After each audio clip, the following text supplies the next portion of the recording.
All right. Good morning, everybody. Well, I am suffering from allergies, so I have this dry throat. So my voice is struggling today. But with a funeral yesterday, a 7:39 sermons, baptism, and this, we'll see how I do. But, you got to love Nicholas, Marcel, and Amy. They are taking such good care of my voice. They bring me tea. Well, thank you all for being here. Over the next couple of weeks, we're going to run a series called Behind the Curtain. And so we kick off today with formation, and the kids are over in their spots, the youth group's in your spot, and here we are. And it's before Faith-Seeking Journey kicks off, and we'll get to that. But first, we continue to live into the ministry of this space, this hall. We built it during COVID, and then we kept on growing and using it as we kicked off program years and then did hurricane. Now we're kicking off a program year and kicking off a program year. So one of the things that we've done now is we've made it so the cameras and the projector can zoom and stream at the same time, so that we can have adult formation in this space that is more interactive. So you can see on the screen, we have two 7:30 churchgoers. They were here earlier. And we have a Canadian up there way high where it's cold. But they can talk and share just as you all can in this space. So I think it's pretty exciting that we can use this space in this way. So behind the curtain, it's meant to give you a greater depth of understanding of what goes on at Trinity-by-the-Cove, and how you can fully engage in the opportunities and offerings we have.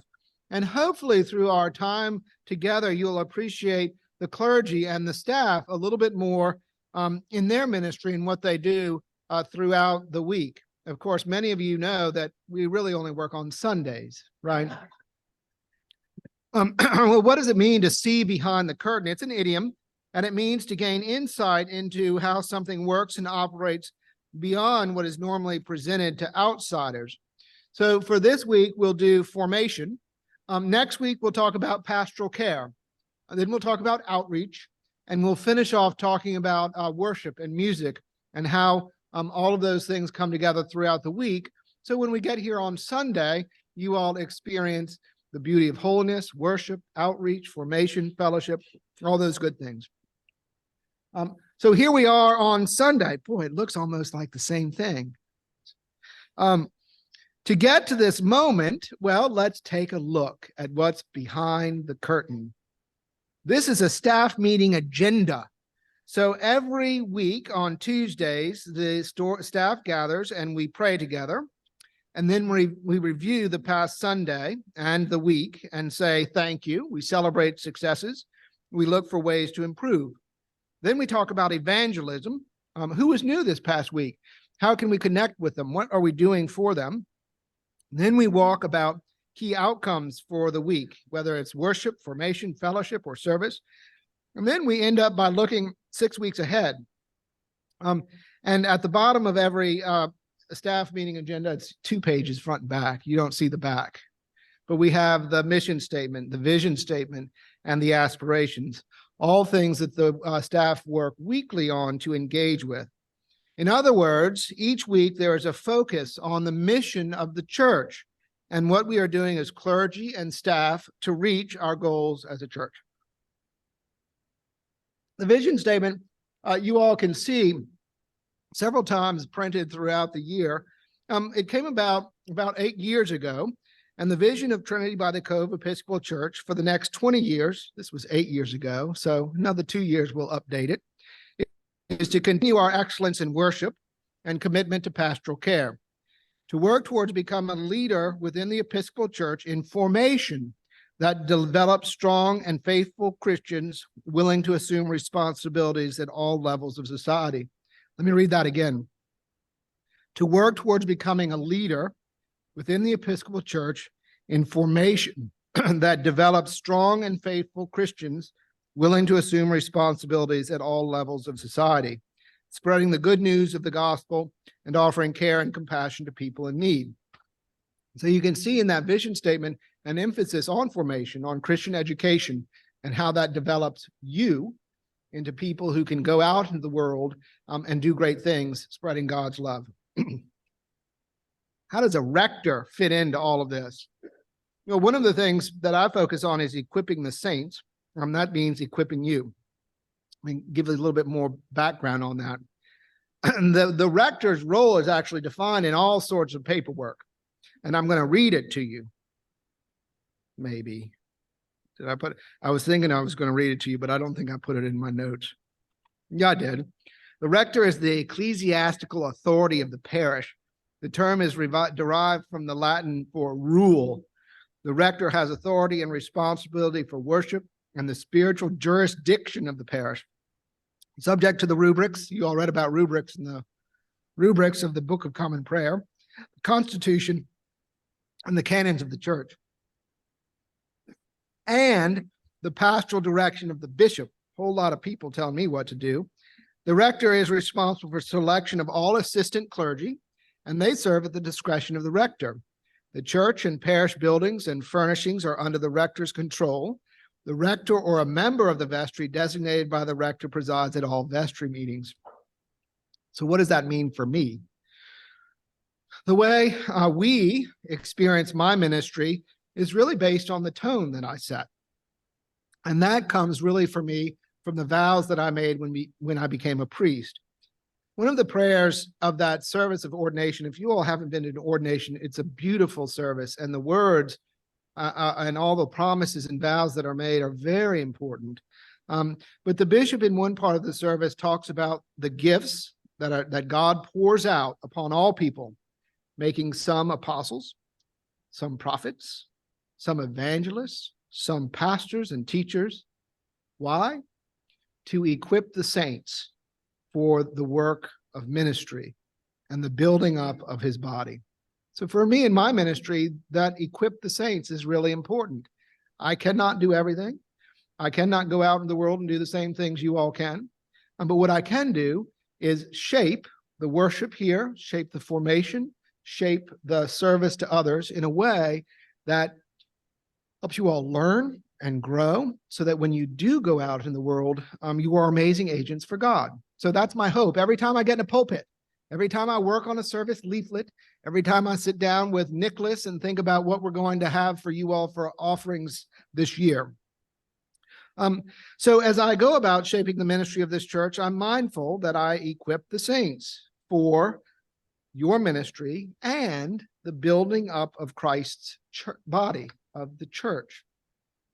So remember, I emphasized it before, but in that vision statement, one of the things that we're trying to do is to work towards becoming a leader within the Episcopal Church in formation that develops strong and faithful Christians. Strong and faithful Christians. So how are we doing that? How do we equip the saints? Well, it's my belief that the Episcopal Church has failed in the past several decades to focus on formation, to focus on guiding the saints, guiding you into a confident faith that you can share. And that's based on my experience. I've been Episcopalian my whole life. I've been offered opportunities as a big church with lots of resources. But when I went to seminary, I was like, I don't think they taught me very much all those years I went to church. They could have done a little bit better. So part of the way I see the Episcopal Church and this vision statement is offering something that I didn't have, right? Offering something that I didn't have so that you all can be confident in your faith. You've been at a party or a wedding when someone says something like, the Episcopal Church, it's just like Catholic light.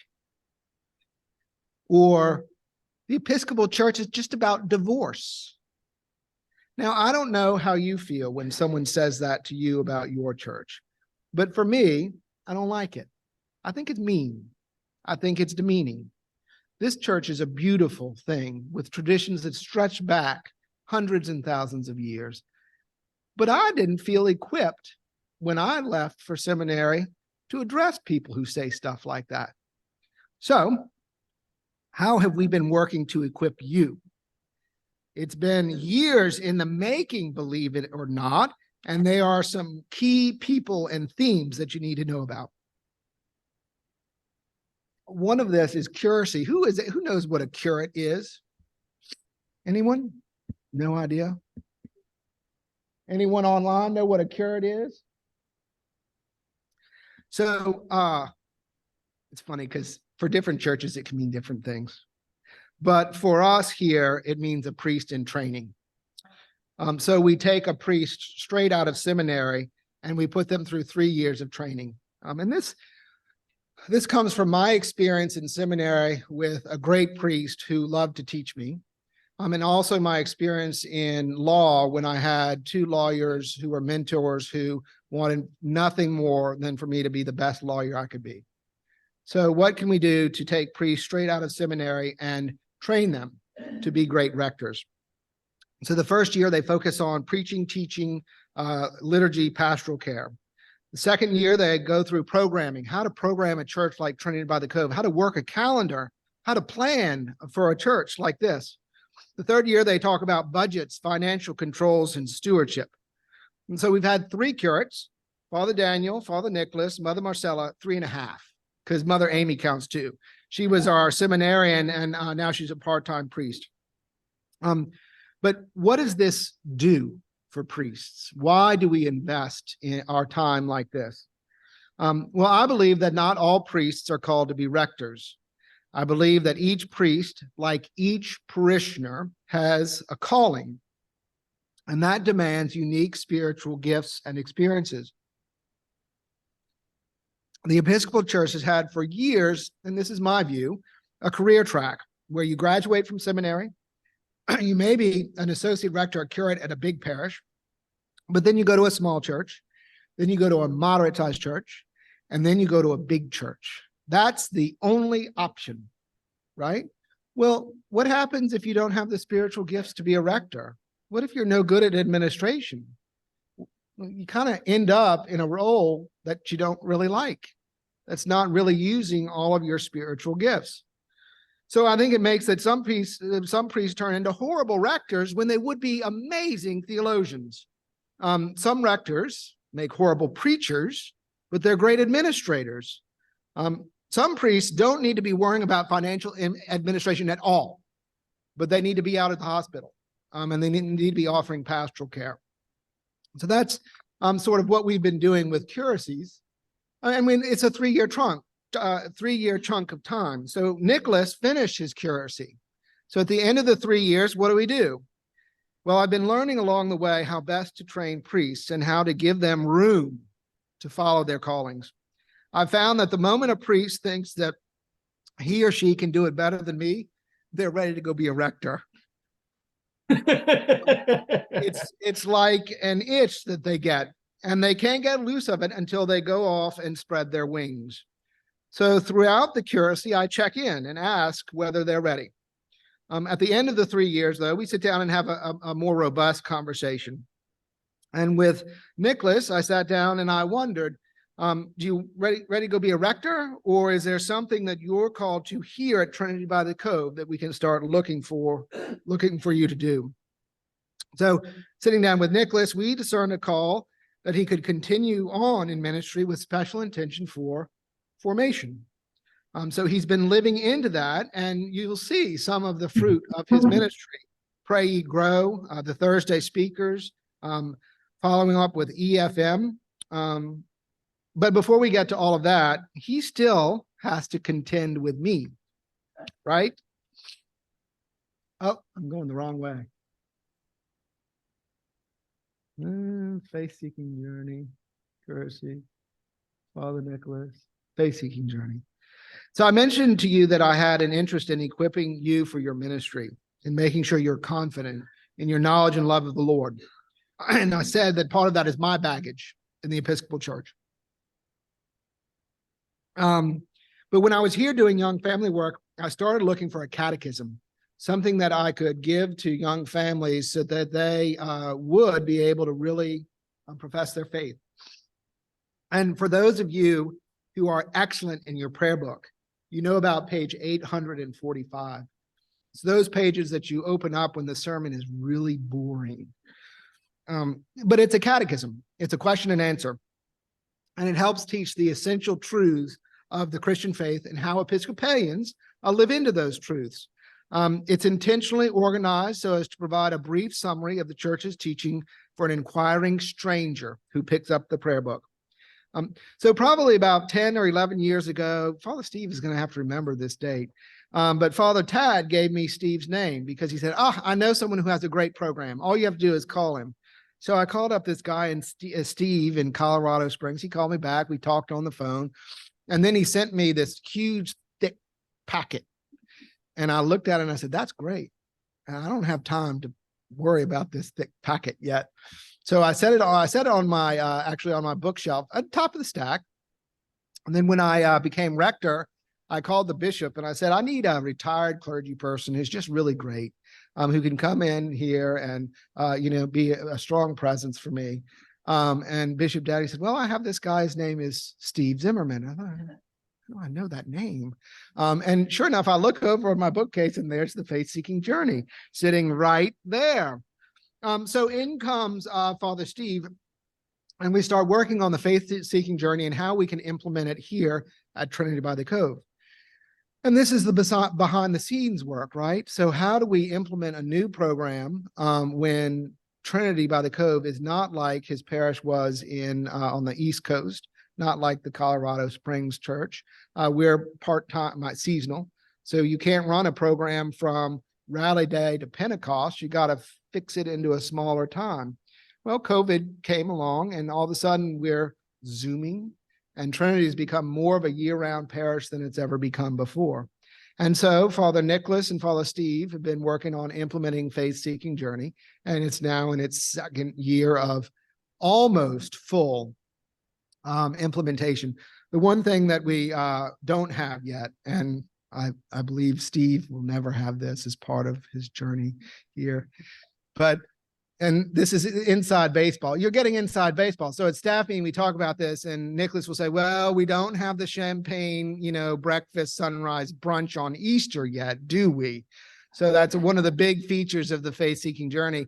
And I said, no, Steve, we don't. No, Steve, we don't. Finally, Father Nicholas was talking to him, said, Father Steve, we have like 7 different services and they all are packed and we can't really fit in a champagne brunch or else people won't go to church on Easter. So, what do we want to do? So anyway, I did ask Art Wink to zoom on in because the Faith-Seeking Journey, for those of you who haven't heard of it, it is a great program. And I just wanted Art to share a little bit about his experience, just like in the newsletter. I had some of you all share what your experiences are in Bible study as a way to present to those of you who haven't gone to a Bible study or who haven't gone to Faith-Seeking Journey, what it feels like. Art, take us away. When I first came to Trinity, I gravitated to Father Steve's formation and never left because he was such a wealth of historical information that it was impossible to take it in one season. So I would go back the next season and hear things that I'd heard before and put them into context. But there are more things. Now I could get some sense of how they all fit together. And there's so much to assimilate that it just made sense to listen to it over and over again. When Father Steve put this into a formal form in the Faith-Seeking Journey, I was really excited, because now we would be getting the whole story, so to speak, where we'd be getting it in bits and pieces. But I want to tell you that this is more than the usual kind of course, because ordinarily when you're studying something, you have your own interest, which is standing behind you and carrying you through. But this time, you have the church's interest behind you. And I've got to tell you, this is a different kind of experience altogether. You have a sponsor. In my case, it was Bob Davis, looking out for you, answering questions, standing behind you at the church. That may seem only ceremonial, but it really meant a lot to me. You have small groups. In this case, Kitty Davis, his wife, was leading the small group I was in, so that you could look at these things with a small number of people and start answering questions. And there were other ceremonies. The church gave us a Bible that I'd never seen before, informally known as the Serendipity Bible, because it has so many things that most Bibles don't have. And later on, the church presented me with a very small prayer book. These may seem ceremonial and symbolic, but they're more than that. They're representations that it's not just what you are doing, but the church is standing behind you and cares about your progress in the faith-seeking journey. So I heartily recommend this to everyone. This is something that nobody at Trinity should not do at some point along the line. Thank you, Art. And it's meant, again, for the newcomer who comes into church, and for the old-time Episcopalian who has never either had time to engage in this kind of study or curriculum. So I hope that you'll really get into it. This year, and Nicholas will talk more about this in the coming weeks, but over the past, since November, I think we have had about 137 newcomers to the church. So that includes, some people who might have gone to music at Trinity, or however we got their email. We had 137 new people. So I sent them an email and I said, I want you to think about faith-seeking journey. And that was the rector oomph, right? The rector sets the tone. So I was like, and now let me pass it off. So I said, Nicholas is going to email you next week and share with you a little bit about faith-seeking journey. Why don't you come up and share what happened next? Because that's kind of fun. And I'm going to go get a Diet Coke. I guess the tea didn't really work very well. That was my idea. So it's always an interesting process when you're sort of branching out to a whole group of people that you have maybe only seen once or maybe never seen at all, and reaching out with an invitation. We all do that in our own ways. In this case, it was, again, Father Edward sending out an email to everyone with a broad invitation. And then I followed up and just asked if anyone had any further questions. I'd be happy to talk over coffee. And we got a lot of responses. A lot of people have sort of responded and said, I want to do this. Two that were very interesting were non-parishioners who had come to music concerts. And that was their only connection with Trinity-by-the-Cove. But they had such a wonderful experience while they were here, not just because the music is wonderful, but because the people that they met were wonderful, were hospitable and welcoming.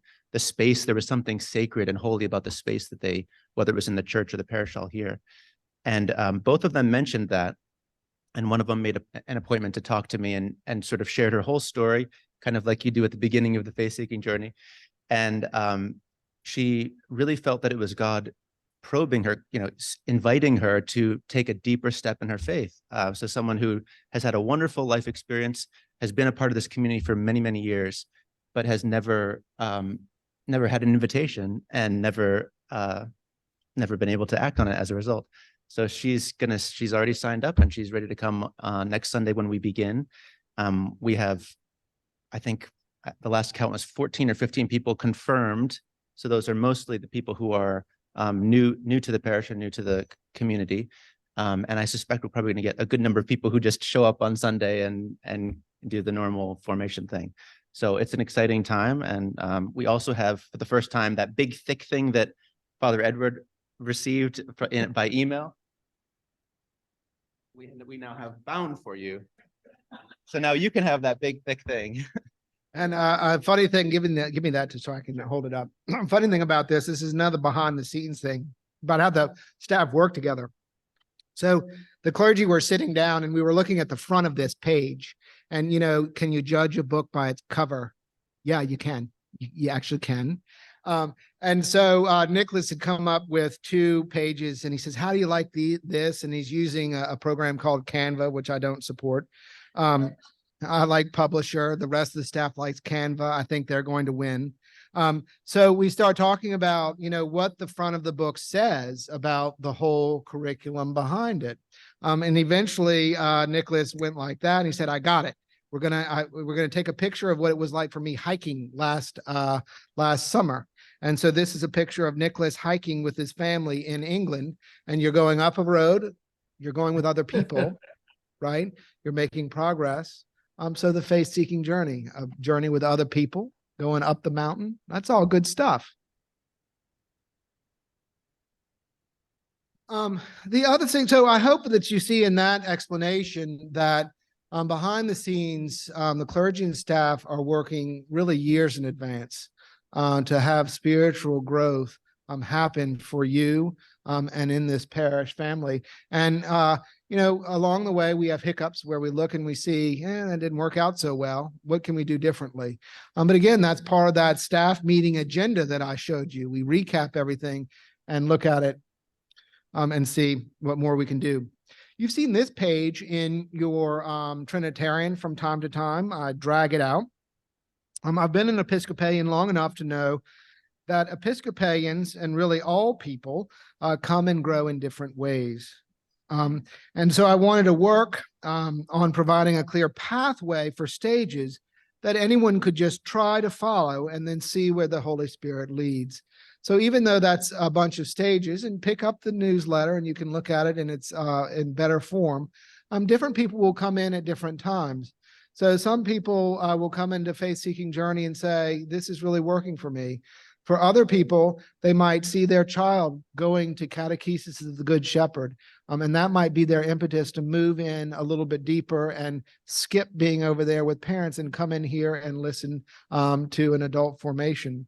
Other people, it might be Habitat for Humanity, where they start with Service Project and they love banging nails and they get to know another person, and then they feel more comfortable taking that next step into church. For other people, it might be, I'm a really great accountant. And so I'm going to get involved in Women of Trinity. And next thing you know, they're treasurer of Women of Trinity. And next thing you know, they're treasurer of the church. But a different way to get involved. And then, of course, they're treasurer of the church and they get to know the clergy and the staff a little bit more. And so what do? They come to Sunday adult formation. Different stages and pathways for everybody. Oh, look, I put it in again. There's a great saying in the Episcopal Church.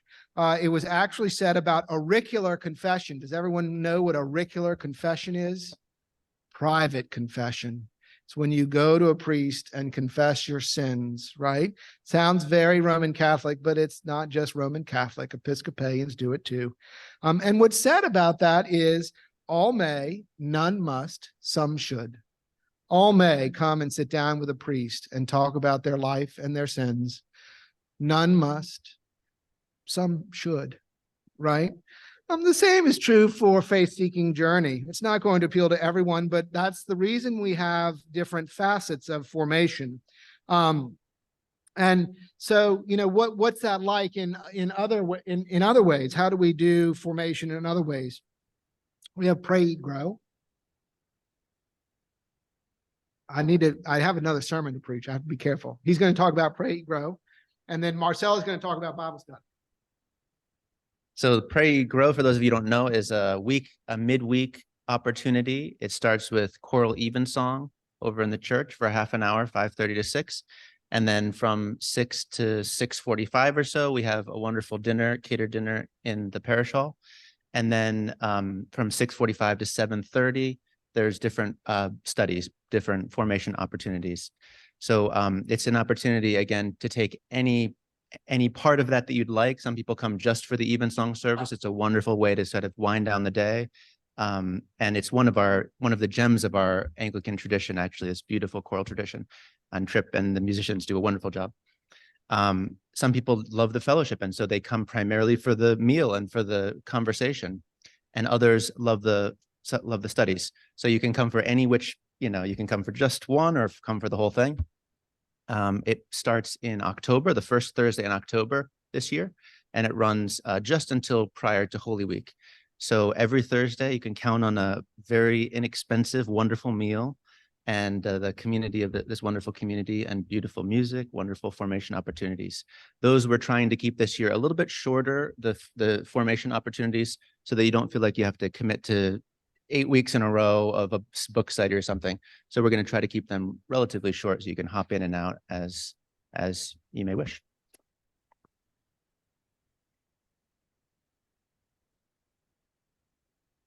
Bible study. Yes, Episcopalians study the Bible, believe it or not. So we have many opportunities for Bible study. We have Zoom opportunities and we also have in-person opportunities. It starts on Tuesday with Father Steve, who has a hybrid in-person and Zoom. It begins at 10:30. Is that correct? And right now you're studying Hosea. Then we move on to Thursdays. We have 2 Bible studies on Thursday, actually 3, pardon me. We have a women's Bible study and a men's Bible study. Both are hybrid. And the women meet in the library, the men meet in the conference room, just right out that door. And coffee is always served, which is really a marvelous thing. And sometimes people will bring treats, which is fun too. So these are hybrid. So if you are far away and are not able to, or just don't want to drive in on Thursdays, Zoom is an opportunity. We also have a lot of folks who are still up north who join us. And we began our Bible studies just this past week, which was marvelous. So if you're interested, just come and jump on in. And then lastly, we have what you call a brown bag Bible, and that is led by Lorraine Thurber. And that's done exclusively by Zoom, and which is a lovely thing. So if you're interested in Bible studies, please see one of us and we can get you hooked up. And we want to see you there. So thanks.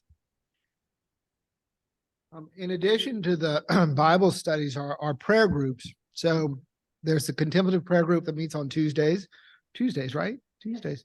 And then Mother Marcella runs a Tuesday morning prayer at 8:15. I mean, she's added into that prayer time some talks on the Psalms. Small groups in church are a great way to grow in your connectivity with the parish family, right? I use that phrase a lot, parish family. Some people would call it church or faith community. For me, I want you all to know that the people around here are really important in your life. They can help lift you up in different ways at different times. They can be resources for you at different times in different ways. And that's when, we'll get into more of that next week when we talk about pastoral care. And how that works. It's not just the priest who gives pastoral care. You all are more than able to love and care for one another. And I see that in so many different ways. Don't forget, there's always time for a cup of coffee. So, if you all ever have questions about what's happening behind the scenes or why we do this or why we do that, you can come and talk to the clergy. If you're scared of me, don't be scared of me. You can start with one of them, and I'll take that. And then they'll tell me, Catherine Morgan was really scared of you, Edward. And no, a lot of times people think that the rector is so busy. How could the rector ever have time for me? Or, there are all these things that you work up. Don't worry about that. You just call Kim, get on my calendar, and you have an hour. Not an hour and 5 minutes, just an hour, right? But if you don't come in and talk to your clergy, we don't get to know you as well as we want to. Because when we visit you in the hospital, or if we get an email from you because you're all mad about a sermon we preach, we want to know a little bit more to give us context. The Episcopal Church, one of its charisms, one of the wonderful things about our church is that we're small enough that the clergy can get to know you, and that you can get to know the clergy, so that when your rector is having allergies as his voice is going out, you're not all upset. You're just like, oh, poor guy. Hope he gets to go home soon, right? So those are the things that develop. There are brochures that Nicholas has produced for adult formation, and they have QR codes. You all know how to use QR codes? You take a picture with your phone and it brings you to a website. It's pretty neat. We went round and round about the colors and whether this was a good color or not. So in the end, I didn't like the color at all. And then I went back and looked at a brochure I did about 10 years ago. And guess what? It's the same color. So take these home. One of the things you can do, and this is where in the small groups, you can do the same thing, is invite a friend. Sometimes people are really intimidated to go into a Bible study, come to adult formation, come to worship at church. It is so much better for people when they just have you saying, come with me. I'll meet you at the front door. Don't worry about a thing. Just come and sit. And then when they look at you and say, I can't believe that guy with a Southern accent, you can say, oh, he's from New Orleans. Don't worry about him. Right. But you can decode what's going on in the church for a newcomer and relate to them in a way that Tom Gimmer or me or Nicholas or Marcella or Amy can't do like that on a Sunday, but that you can, so that they feel welcomed and they feel included in our parish family. Any questions while I'm up here? What else am I supposed to do with these? Pass them out. Yeah, how about Marcella and Nicholas can come pass these out? Yeah. Oh, and participants for Faith Seeking Journey. Anyone have any questions or any thoughts about your time in Bible study that you feel compelled to share? Any thoughts about your Faith Seeking Journey that you feel compelled to share? Come on up, Bob. You have to use the microphone.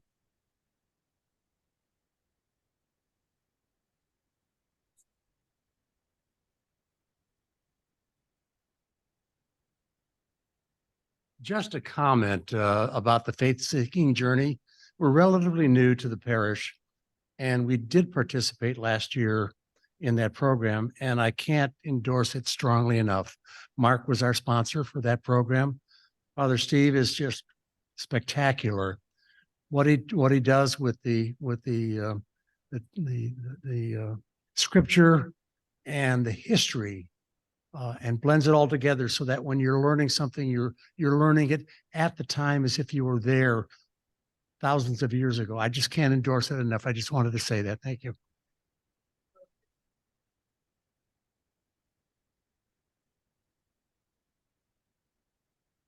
Any questions you have? I meant to ask that at the beginning. I try and meet your expectations at the beginning by asking if you have any questions that you want to make sure that I tackle. No questions. Wow, it must have been a really thorough presentation. Thank you all. You know, it might seem strange to hear a priest thank you for driving down to church, for making it a priority. The world needs you. You know this. The world needs people that are filled with Christ's love. And when you all come here and participate, when you invite other people, when you fill the chairs, it is amazing.